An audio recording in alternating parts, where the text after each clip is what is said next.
December 30 ಮಂಗಳವಾರ ಅತ್ಯಂತ ಶಕ್ತಿಶಾಲಿ ವೈಕುಂಠ ಏಕಾದಶಿಯನ್ನು ಆಚರಿಸಲಾಗುತ್ತಿದ್ದು, ಸನಾತನ ಹಿಂದೂ ಧರ್ಮದಲ್ಲಿ ಏಕಾದಶಿ ಉಪವಾಸಕ್ಕೆ ಹೆಚ್ಚಿನ ಪ್ರಾಮುಖ್ಯತೆ ನೀಡಲಾಗಿದೆ. ಅದರಲ್ಲೂ ವಿಷ್ಣುವಿನ ಆರಾಧನೆಯ ಮಾಸವಾದ ಧನುರ್ಮಾಸದಲ್ಲಿ ಬರುವ ವೈಕುಂಠ ಏಕಾದಶಿಗೆ ಅದರದ್ದೇ ಆದ ಪ್ರಾಮುಖ್ಯತೆ ಹಾಗೂ ಶಕ್ತಿ ಇದೆ.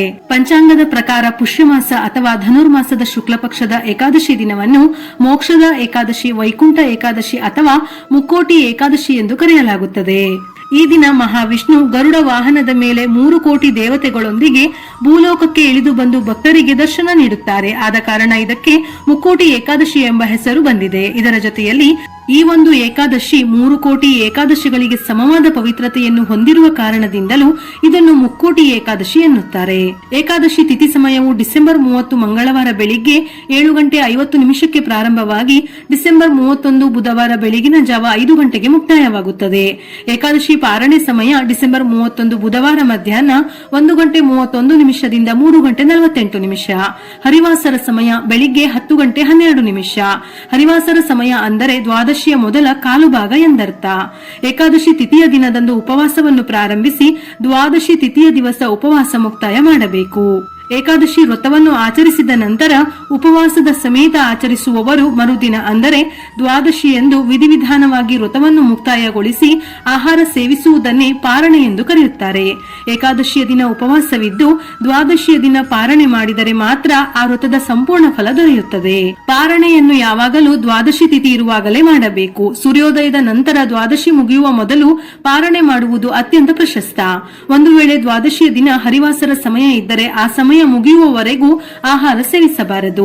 ದ್ವಾದಶಿಯ ದಿನ ಬೆಳಿಗ್ಗೆ ಬೇಗ ಎದ್ದು ಸ್ನಾನ ಮಾಡಿ ವಿಷ್ಣು ಅಥವಾ ವೆಂಕಟೇಶ್ವರ ಸ್ವಾಮಿಗೆ ತುಳಸಿ ಮತ್ತು ನೈವೇದ್ಯವನ್ನು ಅರ್ಪಿಸಬೇಕು. ಪಾರಣೆ ಮಾಡುವ ಮೊದಲು ಬ್ರಾಹ್ಮಣರಿಗೆ ಅಥವಾ ದೀನದಲಿತರಿಗೆ ಆಹಾರ ಮತ್ತು ದಕ್ಷಿಣೆಯನ್ನು ನೀಡುವುದು ಶುಭ ಫಲಗಳನ್ನು ನೀಡುತ್ತದೆ. ದೇವರ ಪ್ರಸಾದವನ್ನು ಸ್ವೀಕರಿಸುವ ಮೂಲಕ ಉಪವಾಸವನ್ನು ಮುಗಿಸಬೇಕು. ಇಲ್ಲವೆಂದರೆ ವಿಷ್ಣು ಅಥವಾ ವೆಂಕಟೇಶ್ವರ ಸ್ವಾಮಿಯ ದೇವಸ್ಥಾನಕ್ಕೆ ಹೋಗಿ ಅಲ್ಲಿ ಪ್ರಸಾದವನ್ನು ಸ್ವೀಕರಿಸಿ ಉಪವಾಸವನ್ನು ಮುಗಿಸಬಹುದು. ಪಾರಣೆ ದಿನ ಸಾಮಾನ್ಯವಾಗಿ ಈರುಳ್ಳಿ, ಬೆಳ್ಳುಳ್ಳಿ ಇಲ್ಲದ ಸಾತ್ವಿಕ ಆಹಾರವನ್ನು ಸೇವಿಸಲಾಗುತ್ತದೆ. ಶಾಸ್ತ್ರಗಳ ಪ್ರಕಾರ ಸರಿಯಾದ ಸಮಯದಲ್ಲಿ ಪಾರಣೆ ಮಾಡದಿದ್ದರೆ ಉಪವಾಸದ ಪುಣ್ಯ ಲಭಿಸುವುದಿಲ್ಲ. ಇದು ಶಿಸ್ತು ಮತ್ತು ಭಕ್ತಿಯ ಸಂಕೇತವಾಗಿದೆ. ಇನ್ನು ವೈಕುಂಠ ಏಕಾದಶಿಯ ದಿನ ಉಪವಾಸದ ಸಮೇತ ವಿಷ್ಣು ಮತ್ತು ಲಕ್ಷ್ಮಿಯನ್ನು ಪೂಜಿಸಿ ಆರಾಧಿಸಬೇಕು. ಈ ಒಂದು ದಿನದ ಉಪವಾಸಕ್ಕೆ ಕೋಟಿ ಜನ್ಮಗಳ ಪುಣ್ಯ ಫಲ ಲಭಿಸುವುದಲ್ಲದೆ ಮೋಕ್ಷ ಪ್ರಾಪ್ತಿಯಾಗುತ್ತದೆ. ನಿರ್ಜಲ ಉಪವಾಸ ಅಂದರೆ ಒಂದು ತೊಟ್ಟು ನೀರನ್ನು ಸೇವಿಸದೆ ಮಾಡುವ ಉಪವಾಸ.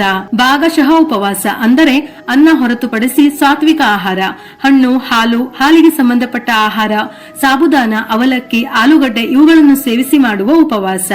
ಎಲ್ಲರಿಗೂ ನಿರ್ಜಲ ಉಪವಾಸ ಮಾಡಲು ಸಾಧ್ಯವಿಲ್ಲ. ಹಾಗಾಗಿ ಸಾತ್ವಿಕ ಆಹಾರ ಸೇವಿಸಿ ಏಕಾದಶಿ ಆಚರಿಸಿದರೂ ಕೋಟಿ ಜನ್ಮಗಳ ಫಲದ ಜೊತೆ ಮೋಕ್ಷ ಪ್ರಾಪ್ತಿಯಾಗುತ್ತದೆ.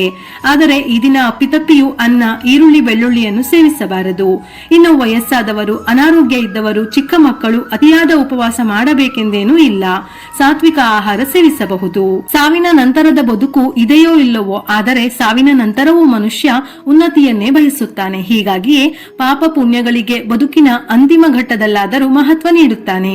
ಸಾವಿನ ನಂತರದ ಉನ್ನತಿ ಎಂದರೆ ಯೋಗಿಗಳು ಮೋಕ್ಷ ಎಂದು ಕರೆಯುತ್ತಾರೆ, ಸ್ವರ್ಗವೆಂದು ವಿಲಾಸಿಗಳು ಭಾವಿಸುತ್ತಾರೆ.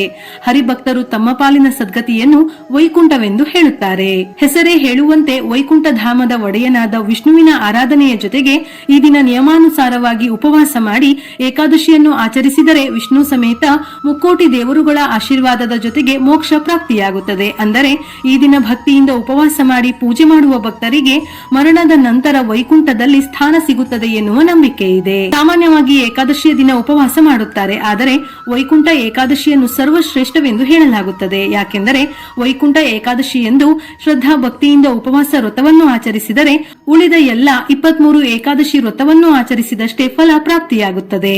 ಈ ದಿನ ಸ್ನಾನ ಮಾಡುವ ನೀರಿಗೆ ಗಂಗಾಜಲ ಅಥವಾ ಸ್ವಲ್ಪ ಕಲ್ಲು ಉಪ್ಪು, ಹರಳಿನ ಉಪ್ಪನ್ನು ಸೇರಿಸಿ ಸ್ನಾನ ಮಾಡಿದರೆ ನಕಾರಾತ್ಮಕ ಶಕ್ತಿಯು ನಿವಾರಣೆಯಾಗುತ್ತದೆ.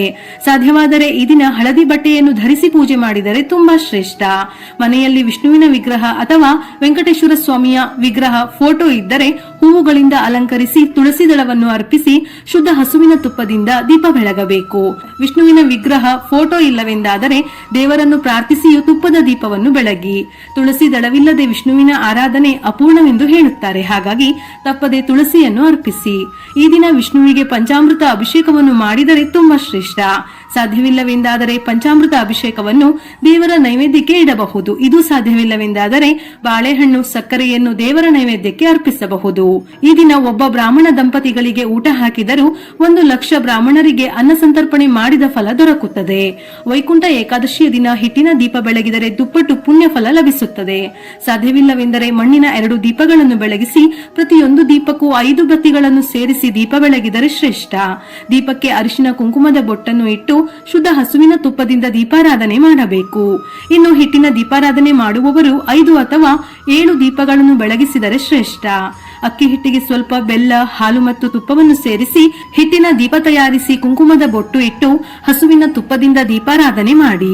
ಯಾವುದೇ ದೀಪಾರಾಧನೆ ಮಾಡಿದರೂ ದೀಪ ಹಚ್ಚುವ ಜಾಗದಲ್ಲಿ ಶುದ್ಧ ಮಾಡಿ ರಂಗೋಲಿ ಹಾಕಿ ಅರಿಶಿನ ಕುಂಕುಮ ಹಾಕಿ ಹಾಳೆಯ ತಟ್ಟೆ ಇಟ್ಟು ಅದರ ಮೇಲೆ ಅಕ್ಕಿಯನ್ನು ಹಾಕಿ ಶ್ರೀ ಸ್ವಸ್ತಿಕ್ ಅಥವಾ ಓಂ ಬರೆದು ಅದರ ಮೇಲೆ ದೀಪ ಇಟ್ಟು ದೀಪದ ಅಕ್ಕಪಕ್ಕ ಹೂವಿನಿಂದ ಅಲಂಕರಿಸಿ ದೀಪದ ಸುತ್ತಲೂ ಗೆಜ್ಜೆ ವಸ್ತ್ರವನ್ನಿಟ್ಟು 2 ವೀಳ್ಯದೆಲೆಯ ಮೇಲೆ ಬಾಳೆಹಣ್ಣು, ಅಡಿಕೆ, ದಕ್ಷಿಣೆ ಇಟ್ಟು ನಿಮ್ಮ ಅನುಕೂಲಕ್ಕೆ ತಕ್ಕಂತೆ ದೀಪವನ್ನು ಇಟ್ಟು ಅಗರಬತ್ತಿ ಅಥವಾ ತುಪ್ಪದ ಬತ್ತಿಯಿಂದ ದೀಪ ಬೆಳಗಿ ದೀಪಕ್ಕೂ ಆರತಿ ಮಾಡಿ ಪೂಜಿಸಬೇಕು. ಈ ದಿನ ಭಗವದ್ಗೀತೆ, ವಿಷ್ಣು ಸಹಸ್ರನಾಮ ಪಠಿಸುವುದರಿಂದ ಅಥವಾ ಕೇಳುವುದರಿಂದ ಒಳ್ಳೆಯ ಫಲ ಪ್ರಾಪ್ತಿಯಾಗುತ್ತದೆ. ಸಾಧ್ಯವಿಲ್ಲವೆಂದಾದರೆ ಓಂ ನಮೋ ಭಗವತೆ ವಾಸುದೇವಾಯ ಈ ಮಂತ್ರವನ್ನು ತಪ್ಪದೆ 108 ಬಾರಿ ಜಪಿಸಬೇಕು. ಈ ದಿನ ವೈಕುಂಠದ ಬಾಗಿಲು ತೆರೆದಿರುತ್ತದೆ ಎಂದು ಭಕ್ತರು ದೇವಾಲಯಗಳಿಗೆ ಹೋಗಿ ಪೂಜೆ ಸಲ್ಲಿಸುತ್ತಾರೆ. ಇದರ ಜೊತೆಯಲ್ಲಿ ಈ ದಿನ ಶ್ರೀಮನ್ನಾರಾಯಣನ ದರ್ಶನ ಮಾಡಿ ವೈಕುಂಠ ದ್ವಾರದ ಮೂಲಕ ಹೊರಬರಬೇಕು. ಹೀಗೆ ಮಾಡಿದರೆ ಸಪ್ತ ಜನ್ಮದಲ್ಲಿ ಮಾಡಿದ ಪಾಪಗಳು ನಾಶವಾಗುತ್ತದೆ. ಶ್ರೀಹರಿಯು ಅರಳಿ ಮರದಲ್ಲಿ ವಾಸವಾಗಿರುವುದರಿಂದ ವೈಕುಂಠ ಏಕಾದಶಿಯ ದಿನ ಅರಳಿ ಮರದ ಬೇರಿಗೆ ನೀರನ್ನು ಅರ್ಪಣೆ ಮಾಡುವುದರಿಂದ ಆಶೀರ್ವಾದ ಸಿಗುತ್ತದೆ, ಕಷ್ಟಗಳು ದೂರವಾಗುತ್ತದೆ. ವೈಕುಂಠ ಏಕಾದಶಿಯ ಆಚರಣೆಯಿಂದ ಮೋಕ್ಷ ಪ್ರಾಪ್ತಿ, ಮನೆಯಲ್ಲಿ ಸುಖ ಶಾಂತಿ ನೆಮ್ಮದಿ ನೆಲೆಸುತ್ತದೆ. ಸಂಪತ್ತು, ಸಂತಾನ ಪ್ರಾಪ್ತಿ, ಅಪೇಕ್ಷಿತ ಮನಸ್ಸಿನ ಕೋರಿಕೆ ಅಂದರೆ ನಿಮ್ಮ ಮನಸ್ಸಿನಲ್ಲಿರುವ ಇಷ್ಟಾರ್ಥಗಳನ್ನು ಬೇಡಿಕೊಂಡರೆ ಆ ಭಗವಂತ ನೆರವೇರಿಸುತ್ತಾನೆ. ಮನೆಯಲ್ಲಿ ಈ ಏಕಾದಶಿಯ ಆಚರಣೆ ಮೊದಲಿನಿಂದಲೂ ಇಲ್ಲವೆಂದರೆ ಭಗವಾನ್ ವಿಷ್ಣು ದೇವಾಲಯಕ್ಕೆ ಹೋಗಿ ಮೇಲೆ ಹೇಳಿರುವ ಮಂತ್ರವನ್ನು ಜಪಿಸಿ ತುಳಸಿ ದಳವನ್ನು ಅರ್ಪಿಸಿ ನಿಮ್ಮ ಕೈಲಾದ ಸಣ್ಣ ಪುಟ್ಟ ಸೇವೆಯನ್ನು ಮಾಡಿ. ವಿಡಿಯೋ ಇಷ್ಟ ಆಗಿದ್ದಲ್ಲಿ ಮರೆಯದೆ ಲೈಕ್ ಕೊಟ್ಟು ನಿಮ್ಮವರಿಗೆ ಶೇರ್ ಮಾಡಿ. ಇದೇ ರೀತಿಯ ಮನಮುಟ್ಟುವ ಉಪಯುಕ್ತ ಮಾಹಿತಿಗಳಿಗಾಗಿ ಮತ್ತೆ ಭೇಟಿಯಾಗೋಣ.